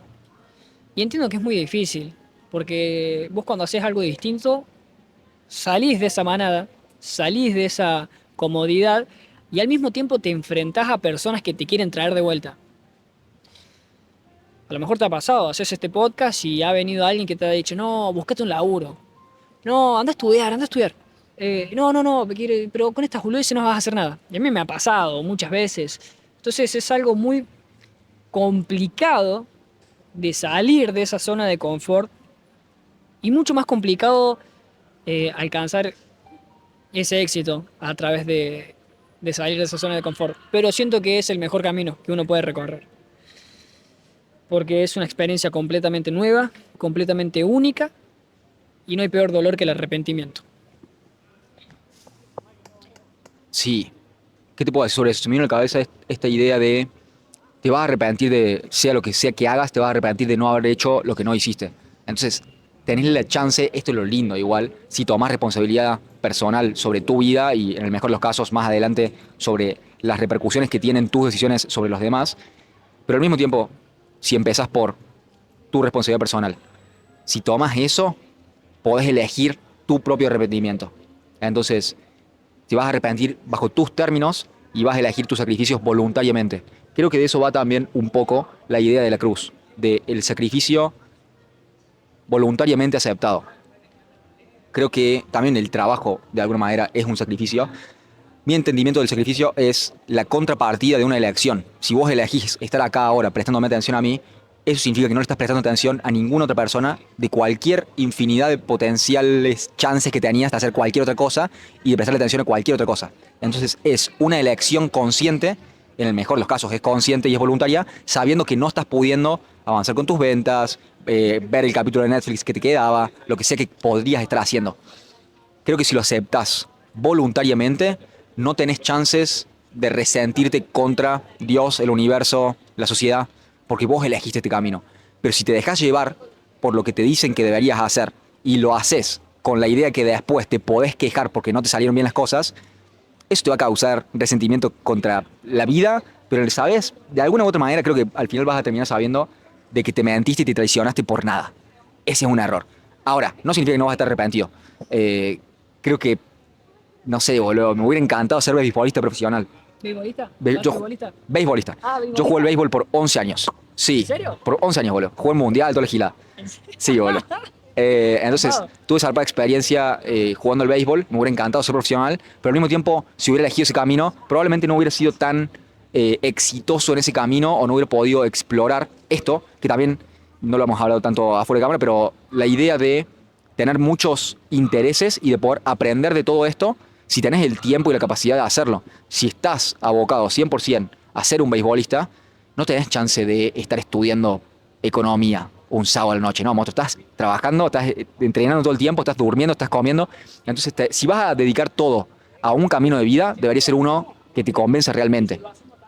Pero eso no significa que no me hubiera gustado. Y como, ¿me entiendes lo que voy? Como, no estoy arrepentido en el sentido de que creo que mi decisión fue incorrecta. Estoy 100% contento con lo que hice.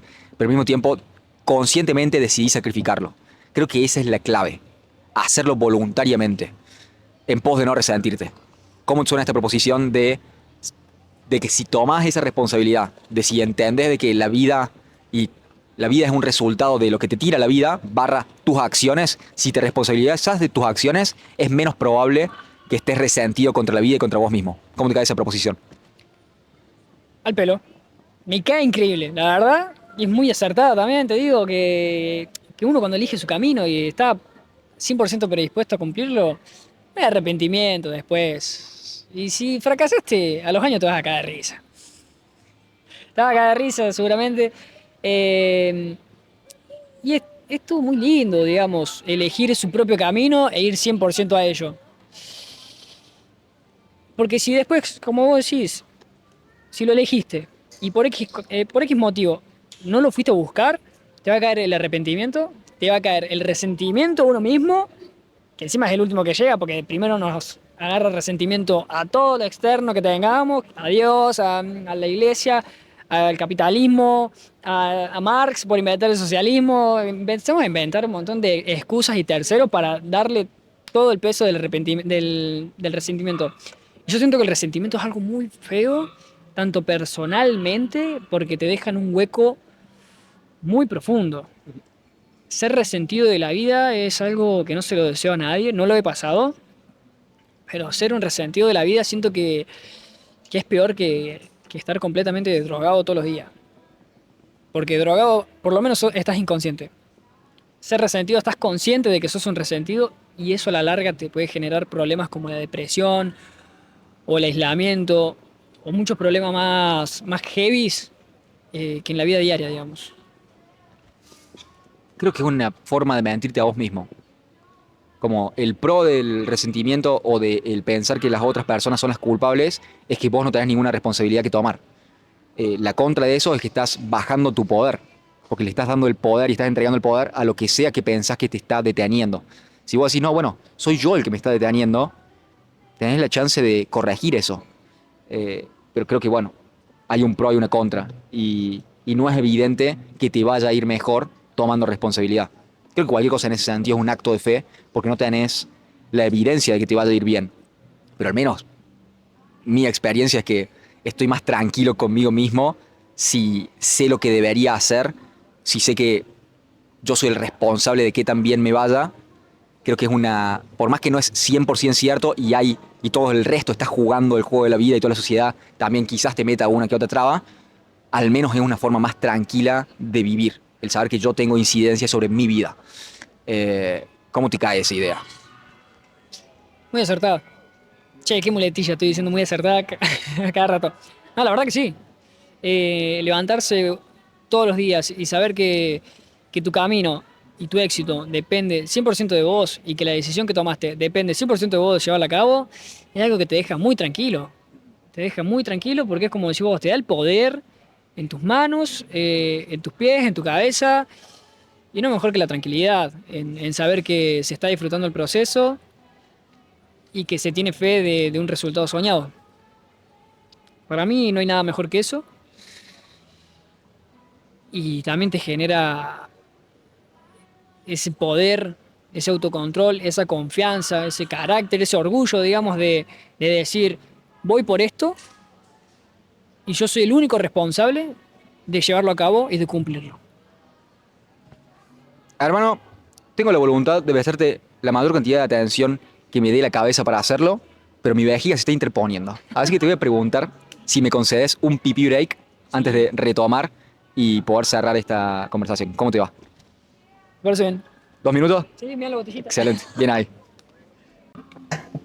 Bien, estamos de vuelta. Más rápido que de pronto, soy una persona nueva. Hermano, quería cerrar preguntándote sobre esta idea que tiraste de que te gustaría ser reconocido y que de alguna manera tu modelo a seguir es Alejandro Magno.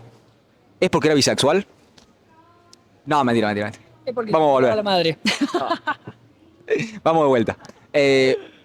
Sobre esta persecución por el poder y por tener poder, lo cual no creo que sea intrínsecamente malo, creo que se puede desviar si no tenés una estructura moral que te limite sobre qué hacer y qué no hacer, en qué comportamientos involucrarte y en cuáles no. Ahora, en términos de la ambición de conseguir poder, ¿cuáles pensás que son hoy las bases o las oportunidades que tenemos, sean tecnológicas o por el hecho de vivir en la sociedad en la cual vivimos, de la cual una persona podría agarrarse en pos de alcanzar ese poder de la manera más completa o más rápida posible o mayor poder en el menor tiempo posible? ¿Qué se te viene en la cabeza y qué harías si empezaras desde cero? Respondiendo a tu pregunta de por qué yo tengo como ejemplo propio a Alejandro Magno, es que siento una admiración profunda por lo que él hizo, digamos, que él alcanzó, digamos, como su estilo de vida era vivir extremadamente rápido y morir extremadamente joven. O sea, el tipo en 11, 15 años conquistó todo el mundo conocido, destruyó el imperio más grande del mundo y cuando murió, bueno, su imperio se desvaneció, ¿no? A los pocos años. Pero fue algo increíble que toda su vida parecía estar encajada a la perfección. Es como que los dioses jugaban con su vida, por así decirlo. Porque supuestamente dicen que cuando nació se incendió un templo de Afrodita, porque dicen que Afrodita estaba en el momento de su nacimiento. Dicen que era hijo de Zeus. El tipo conquistó, pero no destruyó. Y eso es algo que me pareció extremadamente increíble en su visión de querer unificar y conquistar todo el mundo. También me parece algo sumamente increíble que luego de su muerte, personajes históricos con mucho poder como Julio César hayan llorado enfrente de su tumba por no alcanzar lo que Alejandro alcanzó. A veces digo que yo quiero ser como él, no como un ejemplo, digamos, a seguir fervientemente de todo lo que él hizo, porque no me voy a poner a conquistar gente ahora, no me voy a poner a cagarme a trompada y decir, che, ahora es Benjalópolis. Pero sí lo veo como alguien a seguir en el sentido de alcanzar lo inalcanzable. De, de vivir rápido, aprovechar cada momento y morir dejando una huella sumamente grande en la historia. Y el tema de las redes sociales, lo que es el desarrollo, sentí, lo que es el desarrollo de marca, siento que uno alcanza el crecimiento a través del posicionamiento de otros. Porque siento que eso te da autoridad y te da margen de hablar. Porque a lo mejor vos podés, no sé, te invitan hoy a hablar en una universidad prestigiosa o X, y vos decís, bueno, si yo subo este video, a lo mejor alcanzo 50.000 personas que ven el video. Pero si vos te vas a una universidad y hablas frente al público con 100 personas, vos decís, bueno, 100 personas no son nada. Pero después eso vos lo subís a tus redes sociales y decís, hoy hablé en tal universidad. Vamos a poner en Oxford, o en la UADE, X. Eso te da un posicionamiento Y la gente que no te conoce y te empieza a conocer, te ven como una autoridad distinta, porque te ven como alguien que sabe lo que hace y que sabe lo que dice. Entonces siento que las redes sociales hoy en día, que estamos en la época de la comunicación, siento que te aceleran ese posicionamiento de influencer o de referente en tus ideas y en tus ideales.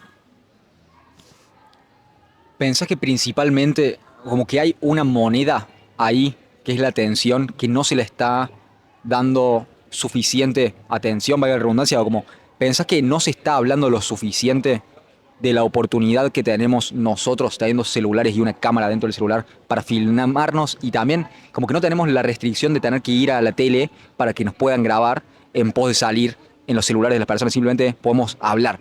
¿Pensás que no se está hablando lo suficiente de el poder que tenemos o de la chance que tenemos en pos de crecer y de justamente tener la chance de tener incidencia sobre otros y de alcanzar ese poder o al mismo tiempo oportunidad económica que podés tener de vivir de algo que te interesa a través de subir videitos? ¿Parece que no se habla lo suficiente? Siento que no se habla lo suficiente. Siento que... Primero, que siento que no se habla lo suficiente y siento que lo poco que se habla creen que ya es suficiente. Porque si vos te pones a ver las redes sociales, mucha gente dice que toda la gente hace podcast. Y vos decís, ¿dónde? Todos tenemos teléfonos y ninguno hace podcast. Muy pocos hacen un podcast. Muy pocos tienen un canal de Instagram o muy pocos tienen un canal de TikTok. Y siento que la gente olvida al completo, independientemente que el teléfono tenga una cámara, olvida el potencial que tiene el teléfono. Para mí es uno de los inventos más revolucionarios del mundo. O sea, hoy, con esta porquería que lo tenemos todos los días y que a veces no somos conscientes de lo que tenemos, podemos avanzar kilómetros y kilómetros y kilómetros de conocimientos o de oportunidades. Literalmente podemos estar hablando con alguien en China que antes se tardaban años en hacerlo. Y siento que se está hablando poco del poder que tienen las redes sociales, del poder que tienen este aparato, y se está hablando poco del aprovechamiento que podemos darle. Contame tu situación personal y disculpa si te estoy exponiendo una barbaridad, como agarrarlo lo que como puedas y sobre lo que estés dispuesto a hablar. Pregúntate en tu situación personal, ¿tenés aspiraciones de tener una presencia en redes sociales? ¿Pensás que es algo necesario? ¿Pensás que es algo inevitable? ¿Es algo que sobre lo que hoy estés accionando? Que esa es otra pregunta. ¿Cómo, cómo se ve en tu vida reflejado sobre tus intenciones a futuro o presentemente este uso de las redes sociales y de posicionamiento de quién sos o de crear una marca personal o de exponer lo que sabes y lo que podés hacer? Creo que va a ser inevitable que yo me involucre en las redes sociales. No lo hago ahora porque primero quiero forjarme en las habilidades comerciales, quiero eh, especializarme en lo que hago, que es vender franquicias actualmente. Principalmente quiero ser un referente en las ventas de franquicias. Próximamente me gustaría ser un referente en las inversiones y me gustaría poder despertar ese interés genuino del argentino en querer invertir, en querer hacer lo suyo y en saber que se puede más que no sea el trabajo. Hermano, ha sido zarpado. Llegó el momento de aterrizar este avión que ha sido nuestra conversación. Eh, Tocamos una banda de temas, me pareció súper interesante conocerte, siendo que sos joven, tenés 23 años, el que tengas tantas ideas o hayas cuestionado tantas cosas y estés formando esas ideas y te estés desarrollando, me parece zarpado. Y espero simplemente poder presenciar tu crecimiento a través de los años. Espero que nada, que sea para bien y desearte lo mejor. Y espero que nos volvamos a ver y que nos volvamos a ver un año y de decir, bueno, mira cómo estás parado hoy. Que sea todo para mejor. Antes de dejarte ir, me interesa darte este espacio en caso de que quieras promocionar algo, en caso de que quieras ser encontrado en redes sociales o algún lugar que te gustaría promocionar. Este es el momento. Bueno, más que nada, primero agradecerte por la invitación. Ya te lo agradecí al principio. La verdad que me encantó este espacio, las preguntas que me hiciste, la charla que tuvimos. Te sentí casi un amigo. Siento que tuvimos una buena cercanía, un buen feeling. Y bueno, también, ojalá desearte también un éxito profundo en esto que estás haciendo, en esto que estás incursionando, que ya me dijiste que llevas un par de meses haciéndolo, y te deseo lo mejor de lo mejor. Y bueno, ya si puedo tirar un chivo publicitario, que me sigan en mis redes sociales, más que todo en Instagram, me llamo Benjamín Milanesio, Benja Milanesio, tal cual está. Y ahí van a estar mis redes sociales. Actualmente no subo nada. No me gusta subir muchas cosas, es contradictorio. Pero no me gusta subir mi día a día en este momento. Siento que en este momento me estoy forjando. Así que bueno, si me quieren seguir, síganme. Si me quieren putear por las cosas que dije, putéenme. Si me quieren agradecer, agradezcanme. Corte la bocha. Corte la bocha. Benjamín, muchas gracias por tu tiempo, gracias por tus palabras, gracias por hablar conmigo esta tarde. Así, Gustavo, bueno, muchas gracias.